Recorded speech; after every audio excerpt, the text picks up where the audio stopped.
Bienvenue sur Racines et Paroles, là où les légendes ne dorment jamais. Ici, chaque souffle de vent, chaque craquement de branche, porte un secret transmis depuis des générations. Ce soir, ouvre bien ton cœur, car je vais te raconter l'histoire de Rama, la déesse de la rivière sacrée du village. Dans les profondeurs de la forêt d'eau coulée, là où la lumière du soleil se brise en fragments dorés, coule une rivière que personne n'ose traverser sans offrir un salut. On dit que son eau chante la nuit, comme si une femme y murmurait des prières perdues. Cette femme, selon les anciens, n'est autre que Rama, l'esprit protecteur du village, la gardienne des courants, celle dont les yeux voient au-delà des vivants. Chaque enfant d'eau coulée grandit avec son nom, mais rares sont ceux qui comprennent réellement sa puissance. Rama n'est pas une simple divinité, elle est la mémoire de tous ceux qui ont foulé cette terre avant nous. On raconte qu'elle apparaît parfois sous forme humaine, vêtue d'un pagne bleu ondoyant comme l'eau, ses pieds ne touchant jamais le sol. Mais ces apparitions sont de mauvais présages, car Rama ne se montre que lorsque l'équilibre est menacé. Ce soir-là, alors que le village se préparait pour la grande fête des ancêtres, la rivière vibra d'une lueur étrange. Les vieilles femmes échangèrent des regards inquiets, et même les tambours semblèrent perdre leur rythme. Quelque chose approchait, quelque chose que personne n'avait prévu. La paix d'eau coulée venait de frémir pour la première fois depuis des décennies. Et Rama, silencieuse, observait. La lueur étrange qui traversa la rivière fit frissonner tout le village. Sur la place centrale, les tambours se turent d'eux-mêmes, comme frappés d'un souffle invisible. Les anciens sortirent leurs bâtons sculptés et levèrent les yeux vers la forêt. Même les enfants, pourtant excités par la fête des ancêtres, se figèrent, sentant sans comprendre que quelque chose avait changé dans l'air. Au même moment, au bord de la rivière sacrée, un jeune pêcheur nommé Kena s'était approché malgré les interdictions. Il avait entendu l'appel, un murmure doux comme une chanson lointaine. Il crut d'abord que c'était le vent, mais la voix se répéta, plus nette, presque humaine. Kena, approche. Son cœur se serra. Il savait que seuls les esprits prononçaient un nom avec cette douceur glaciale. La surface de l'eau commença à tourbillonner. Une silhouette féminine, translucide, se forma dans un halo bleu. Kena recula, tremblant, mais ses jambes refusèrent d'obéir. C'était Rama. Ses cheveux flottaient, comme des serpents d'ombre mêlés à la lumière, et son regard semblait percer, jusque dans l'âme du jeune homme. « Le village d'eau coulée est menacé », murmura-t-elle. « Une ombre s'avance, née de vos propres mains. Seul celui qui écoutera la rivière pourra la repousser. » Kena ne comprenait pas. Pourquoi lui? Il n'avait aucun don, aucune formation de devin. Mais Rama plongea sa main dans l'eau et en sortit un coquillage bleu scintillant. Quand le premier tambour criera, apporte ceci au chef du village. Dis-lui que l'équilibre est rompu. Avant qu'il ne puisse répondre, la vision se dissipa dans un souffle d'écume.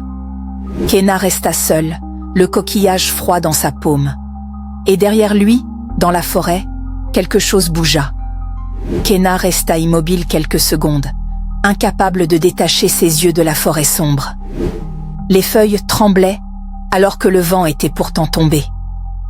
Une sensation glaciale lui grimpa le long de la nuque. Il resserra le coquillage dans sa main et fit un pas en arrière. Le bruit s'arrêta aussitôt. Puis, lentement, une silhouette se détacha de l'ombre. Une forme humaine, mais trop grande, trop courbée, comme si elle avait été brisée puis recollée maladroitement. Ses yeux rouges brillaient faiblement, et un souffle rauque s'échappa de sa gorge. Kena sentit son cœur battre à s'en rompre. Ce n'était pas un animal. Ce n'était pas un homme. Cela ressemblait aux créatures que les anciens évoquaient seulement quand la pluie frappait fort et que la nuit était trop longue.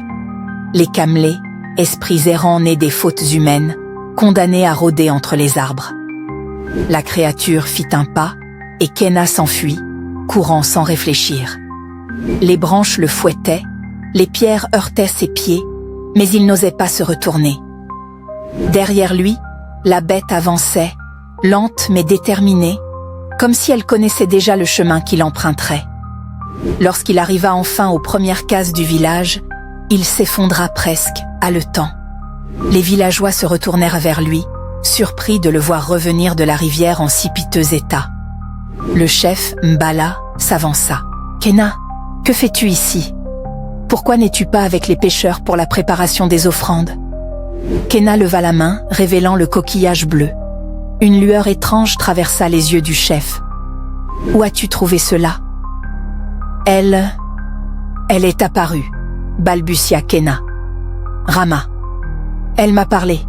Et il y avait une chose dans la forêt. » Un silence lourd s'abattit sur l'assemblée. Mbala prit le coquillage avec respect. « Si Rama a brisé son silence, alors le danger est plus proche que nous le pensions. » Et au loin, près de la rivière, un second hurlement rauque résonna. Le hurlement rauque fit vibrer chaque cœur du village. Les anciens échangèrent des regards chargés d'une inquiétude qu'ils n'osaient pas encore nommer. Les femmes ramenèrent instinctivement leurs enfants près d'elles, tandis que les chasseurs sortirent leurs lances, même si tous savaient que les armes humaines ne servaient à rien contre ceux qui rôdaient dans la forêt. Mbala leva la main pour imposer le silence. « Amenez Kena dans la case du conseil. Cette histoire doit être entendue par les anciens. » À peine entré dans la case sacrée, l'air sembla s'alourdir. Les murs étaient recouverts de masques anciens, dont certains n'étaient sortis que lors des temps de malédiction. Une torche crépitait, projetant des ombres étranges sur le sol en terre battue. « Raconte exactement ce que tu as vu, » dit Mbala. Kena inspira profondément. « Rama m'est apparue, dans l'eau. Elle m'a dit que le village est menacé par une ombre née de nos mains. Puis j'ai entendu ce souffle, et la créature est sortie des arbres. Ses yeux, rouges, comme la braise. Les anciens se raidirent. « Un camelé » murmura l'un d'eux. Cela faisait des générations que ces esprits maudits n'étaient plus apparus. « Ils ne naissent que lorsqu'une faute grave est commise », ajouta un autre. « Une faute qui brise l'équilibre entre les vivants et les esprits. » Mbala prit le coquillage bleu et le déposa au centre du cercle. Il brilla d'une lueur douce, presque vivante. Rama envoie un avertissement. Quelqu'un parmi nous a réveillé ceux qui dormaient. Un frisson parcourut l'assemblée, car si un camelé marchait à nouveau dans la forêt, cela signifiait qu'un secret lourd, très lourd, pesait déjà sur le village d'eau coulée. Un secret prêt à éclater. Le silence dans la case sacrée devint presque insupportable. Les anciens se regardaient, incapables de prononcer le moindre mot. Une faute grave, commise récemment, parmi les leurs. L'idée même faisait trembler les murs du village. Mbala se releva lentement, son visage fermé. « Nous devons découvrir qui a rompu l'équilibre, » dit-il. « Mais avant cela, il faut protéger le village. Les camelés ne se déplacent jamais seuls. » Cette phrase fit frémir Kena. L'idée que d'autres créatures rôdaient déjà autour du village lui donna la sensation qu'un poids écrasait sa poitrine. Un ancien aux cheveux blancs, nommé Otoya, prit la parole. « Chef, le coquillage que Rama nous a envoyé, ce n'est pas un simple avertissement. C'est un lien. Elle veut que nous l'utilisions pour comprendre d'où vient la rupture. » Tous tournèrent les yeux vers l'objet sacré, posé au centre du cercle. Une douce lueur bleue pulsait, comme un cœur battant. « Approche, Kena, » dit Otoya. « Tu es celui qu'elle a choisi. L'esprit de la rivière t'a marqué. » Kena sentit ses jambes trembler. « Moi? Pourquoi moi? Je ne suis qu'un pêcheur. »« Justement, » répondit Mbala. « Rama ne choisit jamais les puissants. Elle choisit ceux qui ont le cœur encore pur. » Kena se pencha devant le coquillage. À l'instant où ses doigts le frôlèrent, une vague de chaleur traversa son bras. Ses yeux se brouillèrent, et une vision fulgurante l'envahit. Un homme, dans la forêt, creusant le sol. Une jarre brisée. Une lumière rouge montant vers le ciel. Un nom chuchoté par le vent, mais étouffé avant qu'il ne puisse l'entendre. Kenna se redressa en sursaut, haletant. Quelqu'un a libéré quelque chose. Mais je n'ai pas vu son visage. M'Bala ferma les yeux, grave. Alors, il ne s'agit plus seulement d'une menace. Nous avons parmi nous un traître, volontaire ou non. Et dehors, un craquement résonna près des cases, comme si quelque chose venait de poser sa main griffue sur les murs du village. Le craquement fit sursauter tout le village. À l'extérieur de la case sacrée, des murmures s'élevèrent, puis des cris étouffés. M'Bala se précipita dehors, suivi des anciens et de Kenna. La nuit était tombée d'un seul coup, lourde et épaisse, comme si quelqu'un avait étouffé la lune sous un voile noir. Les torches semblaient en faiblir malgré leurs flammes vives. Près de la case d'une vieille tisseuse, des empreintes étranges marquaient la terre humide, longue, déformée, comme si une créature avait traîné des chaînes invisibles derrière elle. « Il est déjà entré dans le village », murmura un chasseur, blême. Les anciens formèrent un cercle autour des traces. Otoya posa sa main au sol et ferma les yeux. « Le camelé ne cherchait pas à attaquer », dit-il d'une voix grave. « Il cherchait quelqu'un. »« Quelqu'un » répéta Kenna, la gorge serrée. « Oui, celui qui a libéré la jarre brisée. Les camelés obéissent à la rupture qui les a réveillés. Ils reviennent vers la faute originelle. » M'Bala balaya la foule du regard. « Alors le coupable est parmi nous. Et l'esprit maudit le cherche déjà. » Un murmure paniqué courut parmi les villageois. Certains se recroquevillèrent, d'autres serrèrent leurs enfants contre eux. Une femme s'avança soudain. « Chef M'Bala, mon fils n'est pas rentré depuis ce matin. Je croyais qu'il était au champ, mais personne ne l'a vu.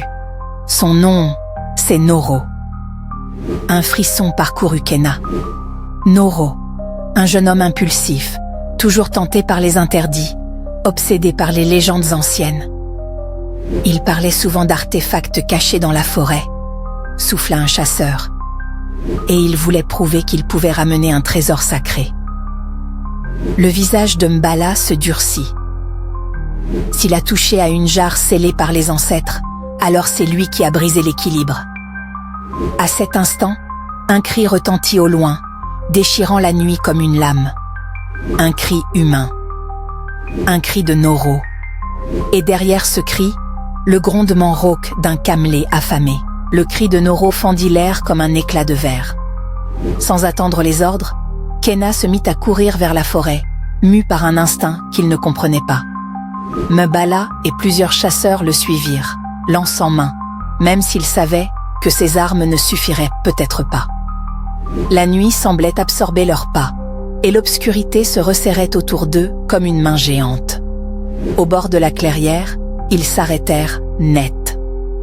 Noro était là, à genoux, tremblant.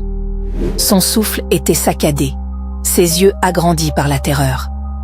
Derrière lui, entre les troncs immobiles, une silhouette massive se tenait immobile. Le camelé. Sa peau grise semblait se fissurer sous la lueur des torches, comme de la terre sèche prête à s'effriter. « Noro !» cria M'Bala. « Qu'as-tu fait ?» Le jeune homme leva le visage, les larmes coulant sur ses joues. « Je voulais juste trouver quelque chose pour que le village soit fier de moi. J'ai trouvé une jarre enterrée sous un arbre ancien. Elle était scellée avec un symbole. J'ai cru que c'était une bénédiction. Mais quand je l'ai ouverte, ce n'était pas de la lumière qui en est sortie. C'était un cri. » Kenna sentit son cœur se serrer. La vision qu'il avait vue à travers le coquillage prenait maintenant tout son sens. « Cette jarre ne devait jamais être ouverte, » dit Otoya d'une voix sombre. « C'était une prison d'esprit, une prison ancienne. » Le camelé fit un pas vers Noro. Le jeune homme hurla. Les chasseurs brandirent à leurs lances, mais Otoya leva immédiatement la main. « Ne l'attaquez pas. Cela ne fera que renforcer sa rage. » La créature s'arrêta, comme intriguée par la présence des anciens. Ses yeux rouges fixèrent Kenna, puis le coquillage qu'il tenait encore dans sa poche. Le torse du monstre se souleva, comme s'il respirait pour la première fois depuis des siècles. Alors, sans prévenir, il bondit, mais pas sur Noro. Sur Kenna, le monde sembla basculer.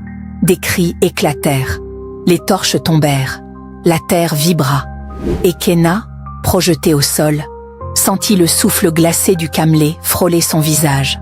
Avant qu'une lueur bleue, sortie de nulle part, ne vienne frapper la créature de plein fouet et la repousser dans l'ombre. La lueur bleue traversa la clairière comme un éclair, projetant le camelé plusieurs mètres en arrière. La créature poussa un grondement rauque, mêlé de surprise et de douleur. Kenna, encore étourdi, sentit une chaleur vibrer dans sa poche. Il sortit le coquillage. Il brillait d'un bleu intense, presque aveuglant, comme s'il renfermait un fragment de la rivière sacrée elle-même. Otoya s'agenouilla près de lui. « Rama t'a marqué », souffla-t-il. « Le coquillage réagit à ta peur et à ta présence. Tu es devenu un canal. » Le camelé tentait déjà de se relever. Sa silhouette tremblait, se fissurait, comme si la lumière bleue avait réveillé en lui un souvenir oublié. Mebala recula, l'air grave. « Nous ne tiendrons pas longtemps si nous restons ici. Le camelé veut retrouver son lien. Il veut Noro. » Noro, recroquevillé au sol, sanglotait. « Je ne voulais pas... Je ne savais pas... Je voulais juste être respectée. » Kenna s'approcha de lui. « Ce n'est plus le moment pour les regrets. Rama nous a donné une chance. » Otoya acquiesça. « La faute peut être réparée. Mais pour cela, il faut refermer la prison de l'esprit. Il faut ramener la jarre brisée à la rivière. C'est le seul endroit où Rama pourra la purifier. » Un silence tendu suivit. « Mais la jarre est en morceaux, » balbutia Noro. « Les morceaux suffisent, » répliqua Otoya. « Ce qui compte, c'est que l'objet retourne à son gardien spirituel. » Le camelé poussa un hurlement et fonça à nouveau. Cette fois, Kenna sentit quelque chose d'inédit. Le coquillage vibra si fort qu'il lui brûla presque la main. Instinctivement, il le leva vers la créature. Une onde d'énergie bleutée se déploya autour de lui, formant un cercle protecteur. La créature frappa la barrière invisible et fut rejetée en arrière, furieuse. « Nous n'avons plus le temps !» s'écria Mebala. « Il faut partir maintenant, avant que la lumière ne s'épuise. » Kenna, le souffle court, réalisa qu'il n'avait pas le choix. La destinée du village reposait désormais sur ses épaules et sur la rivière sacrée qui l'appelait déjà.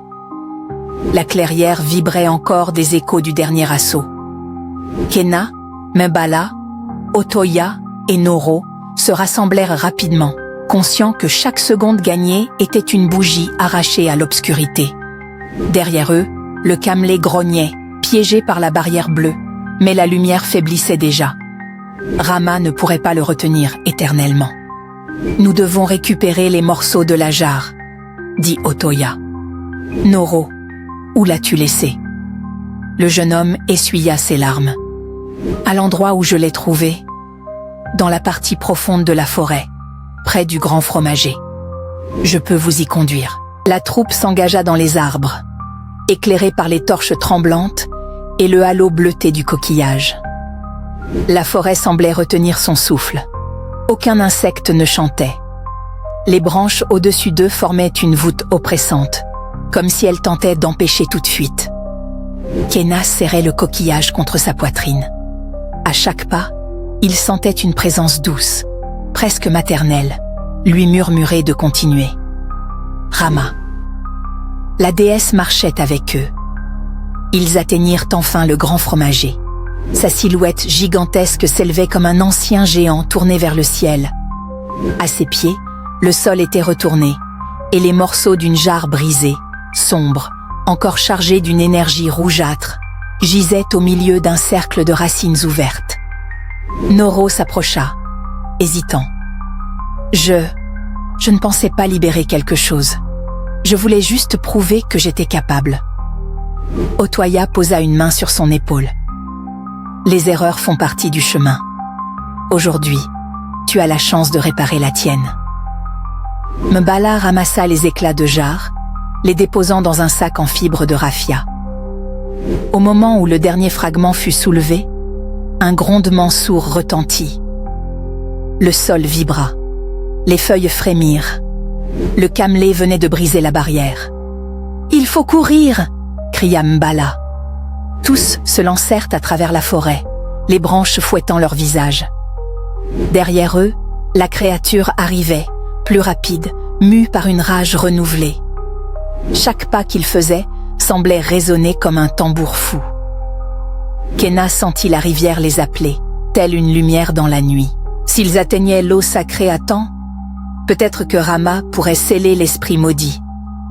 Peut-être. Mais le rugissement du camelé se rapprochait déjà, comme si la bête sentait que sa liberté dépendait de leur échec. La rivière sacrée apparut enfin, scintillant sous la lumière de la lune comme un long serpent argenté. Kena, haletant, sentit une énergie familière l'envelopper. La présence de Rama était là, plus puissante que jamais. Les morceaux de jarre dans les mains de Mbala semblaient vibrer en harmonie avec le courant. Tout dépendait de cette dernière étape. Le camelé jaillit de l'ombre, un hurlement déchirant qui fit trembler la surface de l'eau.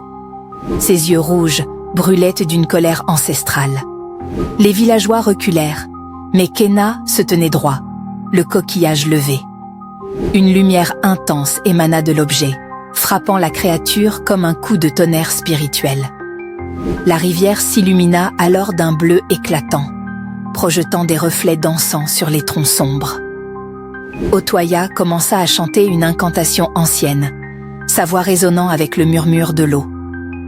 Les morceaux de jarre furent déposés dans la rivière par Mbala et Noro. L'eau les enveloppa, et une vapeur lumineuse s'éleva, tourbillonnant autour de Kena et du camelé. L'esprit maudit hurla, ses cris se mêlant à la mélodie de Rama, qui semblait elle-même danser dans les flots. Puis, dans un éclair final, la lumière explosa et le camelé disparut. L'eau se calma instantanément. Le silence s'installa, lourd mais apaisant. Kena tomba à genoux, épuisé mais vivant. La rivière chantait encore, doucement, comme pour le remercier de son courage. Mbala posa sa main sur l'épaule de Noro.